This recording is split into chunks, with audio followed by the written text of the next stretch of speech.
If you haven't watched my highlight video of the 4-pass loop, I highly recommend you watch it. There's a link right here to get to it. It'll show you everything that you're going to see when you get there. I provide lots of tips and information about the hike that would be valuable to you when you do the 4-pass loop. So if you have a chance, watch that video. I think you'll enjoy it. There are two primary restrictions at getting to Maroon Bells. One, access to Maroon Creek Road, and two, the parking at Maroon Bells is extremely limited for overnight parking. I've come up with 4 options to get to Maroon Bells. There are probably others, but these are 4 that I've come up with, and I give you pros of using each one, some of the restrictions that each one has, and then what my estimate of the cost for a 3-day trip would be. The first option is to drive yourself. And while this sounds good and it's probably the least complicated as far as getting there, it's also the most restrictive.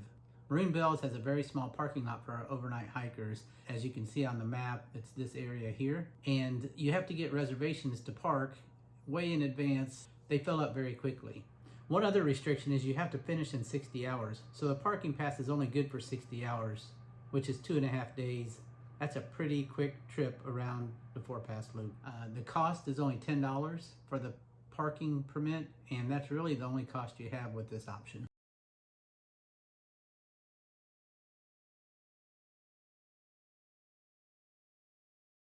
The second option is to get dropped off by a friend. And again, this has to happen before 8 a.m. So that's one restriction.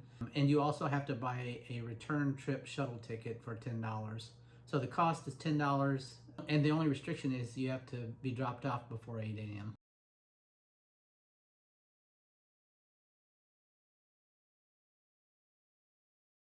The third option is to park at Aspen Highlands, and the cost of parking there is $40 a day, and you would then be shuttled in, and the shuttle costs $16. So the total of that trip for a 3-day trip would be $136.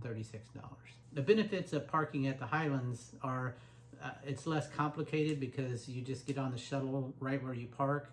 There is limited parking there, so that's one of the restrictions. The other restriction, I guess, for the entire trip is the shuttles only run between 8 and 5.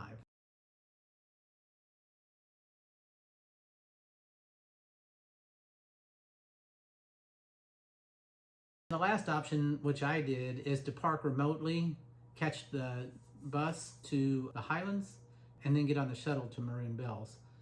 The cost of this is much cheaper than parking at Aspen Highlands because you can find parking lots in Aspen for $6, and the bus ride is free to the Highlands, and then so all you have to pay for is a shuttle.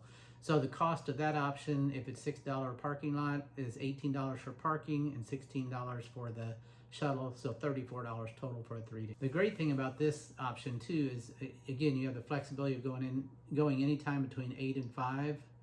The one thing that's important when you ride the shuttle though is you have to be back at the trailhead to get on the shuttle at 5, and if you don't make it, then you have to hike back out, find a camping spot, and stay another day.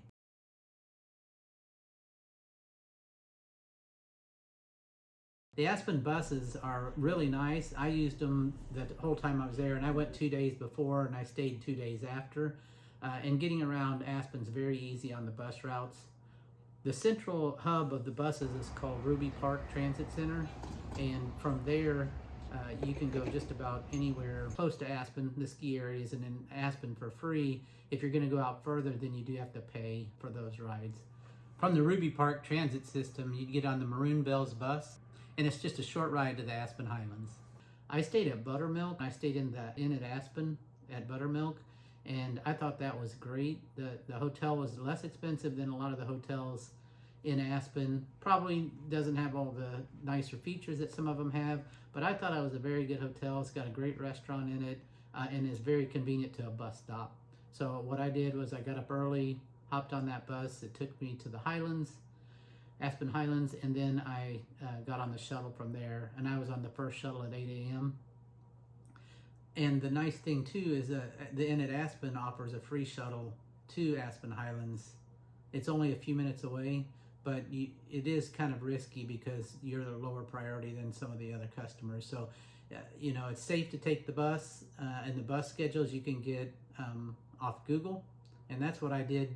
Instead of going to to the site for the bus company, I just used Google, put in where I was going, and it would tell me where to get on the bus at and how long it would take to get there. And I thought it was very convenient, and I strongly recommend using the buses in Aspen. When you get to the Aspen Highlands, you check in at the front desk, and they give you a ticket to get on the bus. Then you line up in a line outside the building and wait for the bus to come. Then a guide walks you through the rules of riding on the bus, and finally 15 minutes later or so, the bus starts on its trek to the Maroon Bells. It's about a 30 to 45 minute ride. And the buses, at least the bus I was on, was full of excitement to get there, so it wasn't too bad. The bus driver told some nice stories on the way. One other thing to remember is you have to be back at the bus stop at 5 o'clock on the day you're leaving. If you're not there by 5 o'clock, then you have to hike back out, find a camping spot, stay overnight, and then leave the next day. So don't miss your bus. Last bus leaves at 5. I hope you found this video helpful for planning your trip to the 4-Pass Loop. If you did, I'd appreciate it if you liked the video, and if you want to see my future backpacking videos, subscribe to my channel and you'll get notified when a new video comes out. I'm going to give a summary of all the information I've given to you today, and I wish you luck on your experience of the 4-Pass Loop.